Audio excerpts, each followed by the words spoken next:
বন্ধুরা, সম্পূর্ণ পর্ব দেখতে চ্যানেলটি সাবস্ক্রাইব করুন। এই কথাগুলো অনুভবের কানে যেন এক অদ্ভুত সুরের মতো বাজতে থাকে।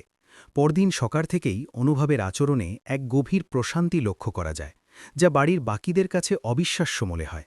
সবাই ভেবে নেয় হয়তো আগের রাতের সব ঝড় থেমে গেছে। বনলতা মনে মনে স্বস্তি পায় এই ভেবে যে তার বোনা মিথ্যার জাল হয়তো অনুভবকে আচ্ছন্ন করে ফেলেছে। কিন্তু অনুভবের শান্ত চোখের আড়ালে তখন এক নিখুঁত ও অমোঘ পরিকল্পনার নীল নকশা তৈরি হচ্ছিল।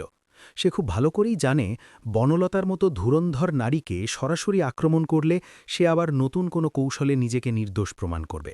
তাই তাকে তার নিজের তৈরি করা ফাঁদেই ফেলতে হবে। আর এই পরিকল্পনায় অনুভব অজান্তেই লাজুকে ঢাল হিসেবে ব্যবহার করার সিদ্ধান্ত নেয়। সকালে লাজু যখন কলেজের উদ্দেশ্যে রওনা দিচ্ছিল, তখন অনুভব নিজে হাতে তার জন্য নাস্তা গুছিয়ে দেয়, যা দেখে লাজু অবাক হয়ে যায়। সে বলে, দাদাভাই, আজ হঠাৎ এত ভালোবাসা কেন? অনুভব স্মিত হেসে উত্তর দেয়, আজ তোর মনটা ভালো রাখতে চাই, কারণ তুই আমাদের সবার প্রিয় লাজু। তার সরল মন দিয়ে এই আদরের গভীরতা বুঝতে পারে না। সে অপরাধবোধ থেকে বলে ওঠে, দাদাভাই, দিদির ব্যাপারে কাল যা বলেছি তাতে তুমি কিছু মনে করো না। আমি সত্যি দিদির খারাপ চাইনি। অনুভব তার মাথায় হাত রেখে বলে, আমি জানি তুই কখনো মিথ্যে বলতে পারিস না, আর তাই তোর ওপর আমার আস্থা সবচেয়ে বেশি। এই এক চিন্তে আশ্বাস লাজুর মনে অদ্ভুত সাহস যোগায়। অন্যদিকে বনলতা আড়াল থেকে সবটা দেখেও অনুভবের শান্ত মুখচ্ছবি দেখে বিভ্রান্ত হয়ে পড়ে।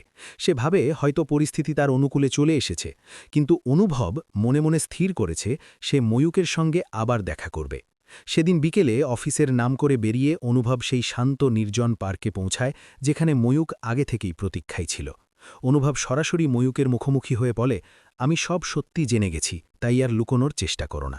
ময়ূক প্রথমে ঘাবড়ে গেলেও পরে স্বীকার করে যে বনলতা তার অর্থের লোভে আবার তার কাছে ফিরে আসতে চাইছে, এবং সেই ইঙ্গিতে অনুভব ও বনলতার সংসার ভাঙার পথ প্রশস্ত করছে। অনুভব ময়ূককে একটি প্রস্তাব দেয়, যা তাকে এই নাটকের শেষ দৃশ্যে সাহায্য করবে। ময়ূক নিজের ভুল বুঝতে পেরে এবং বনলতার প্রতারণায় ক্ষুব্ধ হয়ে অনুভবের পরিকল্পনায় রাজি হয়ে যায়। এদিকে বাড়িতে বনলতা লাজুর ওপর কড়া নজর রাখে, যাতে সে আর কোনো গোপন কথা ফাঁস করতে না পারে। সে লাজুকে ভুলিয়ে ভালিয়ে বাজারে নিয়ে যায় এবং বারবার মনে করিয়ে দেয় যে বাইরের কথা বাড়িতে বললে সংসারে অশান্তি হয়। লাজু সরল মনে মাথা নেড়ে দিদির কথা মেনে নেয়, কিন্তু নিয়তি তখন অন্য কিছু লিখে রেখেছে। রাতে অনুভব বাড়ি ফিরে সবাইকে চমকে দিয়ে একটি পারিবারিক পিকনিকের কথা জানায়। সে বলে শহরের কোলাহল থেকে দূরে একটি সুন্দর রিসর্টে সবাই মিলে কিছু সময় কাটাবে। ঠাম্মি এবং জেঠিমণি এই প্রস্তাবে বেশ খুশি হন। বনলতা মনে মনে ভাবে এই সুযোগে সে ময়ূকের সাথে নিভৃতে সময় কাটাতে পারবে। কিন্তু সে জানত না অনুভব ইচ্ছে করেই সেই রিসর্টটি বেছে নিয়েছে, যা সিসিটিভি ক্যামেরা ও তার পরিচিত লোকে পরিবেষ্টিত। পিকনিকের দিন সকালে যখন সবাই খেলায় মেতে ওঠে, ঠিক তখনই ময়ূক একজন সাধারণ অতিথি হিসেবে সেখানে উপস্থিত হয়। তাকে দেখে বনলতার পায়ের তলার মাটি সরে যায়, কিন্তু সে নিজেকে সামলে নেয়। অনুভব তখন সবাইকে মাঠের মাঝখানে ডেকে বলে, আজ একটি বিশেষ খেলা হবে, যার নাম সত্য উন্মোচন। বনলতার মুখ ফ্যাকাশে হয়ে যায়। অনুভব ময়ূককে সবার সামনে এনে দাঁড় করিয়ে প্রশ্ন করে, এই লোকটিকে কি কেউ চেনো? বনলতা কিছু বলার আগেই লাজু বলে ওঠে, আরে এই তো সেই ছেলেটা যাকে আমি দিদির সাথে মোড়ে দেখেছিলাম। চারদিকে এক নিস্তব্ধতা নেমে আসে। বনলতা মরিয়া হয়ে চিৎকার করে বলে, লাজু মিথ্যে বলছে। কিন্তু অনুভব শান্তভাবে তার ফোন বের করে সিসিটিভি ফুটেজ ও ময়ূকের সাথে বনলতার কথোপকথনের রেকর্ড শুনিয়ে দেয়। সবার সামনে বনলতার সাজানো মুখোশটি এক নিমিষেই খসে পড়ে। ঠাম্মি ও জেঠিমণি কান্নায় ভেঙে পড়েন। লাজু স্তব্ধ হয়ে যায়। সে বুঝতে পারে তার বলা সহজ কথাগুলোই আজ এক চরম সত্যের বিস্ফোরণ ঘটিয়েছে। অনুভব তখন বলে, আমি কাউকে শাস্তি দিতে আসিনি, আমি শুধু চেয়েছি মুখোশহীন মানুষগুলোকে চিনতে। বনলতা কাঁদতে কাঁদতে ক্ষমা চায় এবং দাবি করে সে অতীত মুছে নতুন করে শুরু করতে চেয়েছিল। কিন্তু অনুভব সাফ জানিয়ে দেয় যে বিশ্বাসের ভিত একবার ভেঙে গেলে তা আর কখনো জোড়া লাগে না। সেই রাতটি রিসর্টে সবার জন্যই ছিল এক দীর্ঘ ও যন্ত্রণাদায়ক রাত। লাজু নিজেকে অপরাধী মনে করে কান্নাকাটি করলেও সুদেব ভনে তাকে সান্ত্বনা দিয়ে বলে, সত্যের পথে থাকা কখনো অপরাধ নয়। পরদিন সকালে যখন তারা বাড়িতে ফেরে, সেই বাসের ভেতর আর কোনো হাসি ছিল না, ছিল শুধু চাপা দীর্ঘশ্বাস। বাড়িতে পৌঁছে অনুভব চূড়ান্ত সিদ্ধান্ত নেয় যে সে আর এই মিথ্যে সম্পর্কের বোঝা বইবে না। সে বনলতাকে মুক্তি দেয় এবং বনলতাও বুঝতে পারে তার সব চাতুর্য আজ ব্যর্থ হয়েছে। বাড়ির পরিবেশে এক গভীর স্তব্ধতা নেমে আসে। সন্ধ্যার আলো যখন ম্লান হয়ে আসছিল, লাজু জানালার ধারে দাঁড়িয়ে আকাশের দিকে তাকিয়ে ভাবছিল জীবনের অমোঘ পরিণতির কথা। সে উপলব্ধি করে যে সরলতাই শেষ পর্যন্ত মিথ্যার বিরুদ্ধে সবচেয়ে বড় অস্ত্র হয়ে দাঁড়ায়। আর অনুভব নিজের ঘরের অন্ধকার কোণে বসে এক অদ্ভুত শান্তি অনুভব করে। সে বুঝতে পারে প্রতিশোধ নয়, বরং সত্যের জয়গানই মানুষকে প্রকৃত মুক্তি দেয়। নতুন দিনের সূর্য হয়তো তার জীবনে নতুন কোনো সততার বার্তা নিয়ে আসবে, যেখানে কোনো কৃত্রিমতা বা মিথ্যার ছায়া থাকবে না। জীবন বহমান, আর এই প্রবাহে সত্যই একমাত্র ধ্রুবক, যা মানুষকে পথ দেখায় অন্ধকার থেকে আলোর দিকে।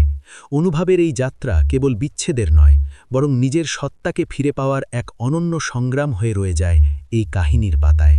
বনলতা নিজের ঘরে গিয়ে যখন দরজা বন্ধ করল, তখন বাইরের পৃথিবীটা তার কাছে একদম অচেনা মনে হচ্ছিল। সে একসময় ভাবত বুদ্ধি দিয়ে সবকিছু জয় করা যায়, কিন্তু আজ তার সেই প্রখর বুদ্ধি তাকে এক অন্ধকার গলিতে এনে দাঁড় করিয়েছে, যেখানে ফেরার কোনো পথ নেই। অন্যদিকে অনুভব বারান্দায় একা দাঁড়িয়ে রাতের আকাশের দিকে তাকিয়েছিল। তার মনের ভেতরে এক বিশাল পাথর যেন নেমে গেছে, যে পাথরটা সে গত কয়েকদিন ধরে বয়ে বেড়াচ্ছিল।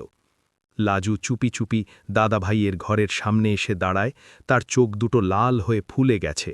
সে নিজেকে কোনোভাবেই ক্ষমা করতে পারছিল না।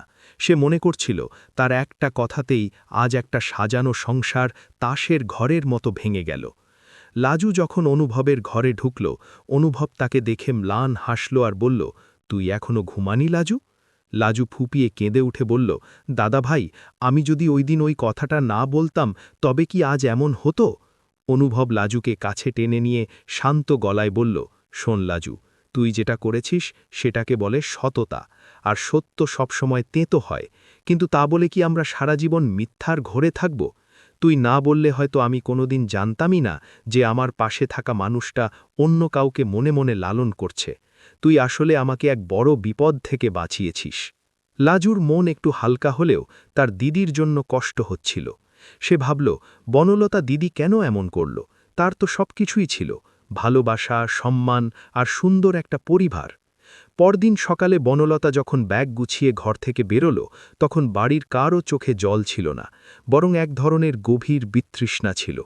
জেঠিমণি শুধু এক পলক তাকিয়ে মুখ ফিরিয়ে নিলেন, কারণ তিনি বনলতাকে নিজের মেয়ের মতো ভালোবেসেছিলেন। বনলতা যাওয়ার সময় অনুভবের সামনে একবার দাঁড়াল। সে হয়তো শেষবারের মতো কিছু বলতে চেয়েছিল, কিন্তু অনুভবের পাথরের মতো স্থির দৃষ্টি দেখে তার শব্দগুলো গলার কাছে আটকে গেল।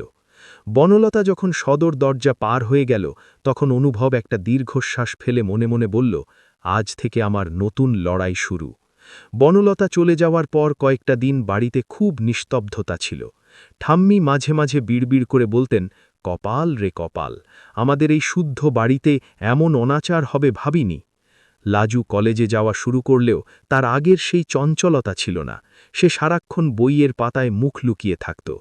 অনুভব একদিন লাজুকে ডেকে বলল, তুই কি এভাবেই থাকবি? জীবন তো থেমে থাকে না। দেখ, আমিও তো অফিস যাচ্ছি, কাজ করছি, তুইও নিজেকে আগের মতো তৈরি কর। লাজু মাথা নেড়ে বলল, দাদা ভাই, আমি চেষ্টা করছি, কিন্তু আমার খুব ভয় করে মানুষকে বিশ্বাস করতে। অনুভব বলল, বিশ্বাস করাটা আমাদের স্বভাব, কিন্তু অন্ধ হওয়াটা বোকামি। তুই তো সাহসী মেয়ে, তাই ভয় পেলে চলবে না।